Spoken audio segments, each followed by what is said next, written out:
Halo guys, jangan di skip video ini ya, karena beta mau cerita sedikit pengalaman tentang beta pun perjalanan berjualan di warung sini.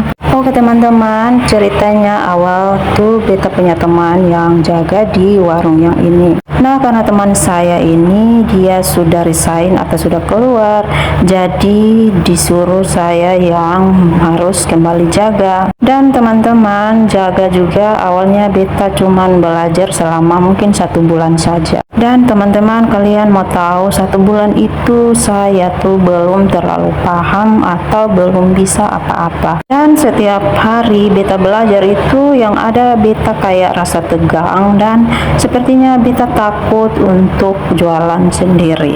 Nah teman-teman, seiring berjalannya waktu dan tiba saatnya teman saya ini sudah keluar, dan pada akhirnya katong libur mungkin selama 10 hari, dan itu pas waktu lebaran. Dan setelah masuk lebaran berarti itu saya harus sendiri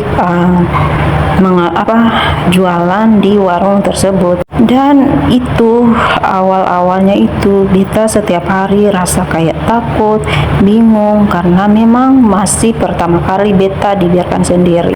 Memang toh selama ini katong jualan di tempat lain, tapi itu biasanya 2 orang guys. Nah ini sama sekali memang sih ada teman-teman yang bantu, tapi kayak setelah teman-teman yang lain mengerjakan tugas yang lain, ya saya sendiri.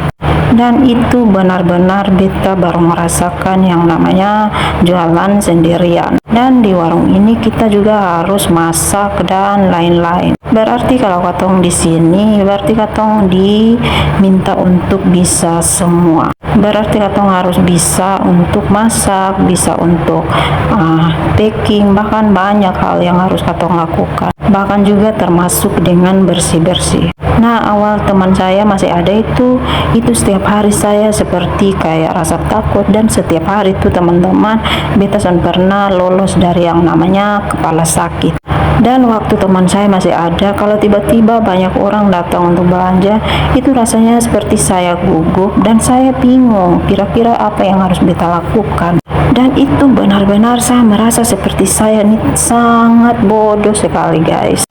Tapi ternyata apa yang beta rasakan itu semuanya adalah awal guys. Oke teman-teman, singkat dulu beta cerita hari ini, dan beta cuman mau bilang syukurlah karena saat beta sendiri ternyata beta diminta untuk belajar mandiri dan belajar harus bisa. Dan puji Tuhan akhirnya seiring berjalannya waktu Tuhan selalu berikan hikmat. Oke, karena video sudah berakhir, jadi bye.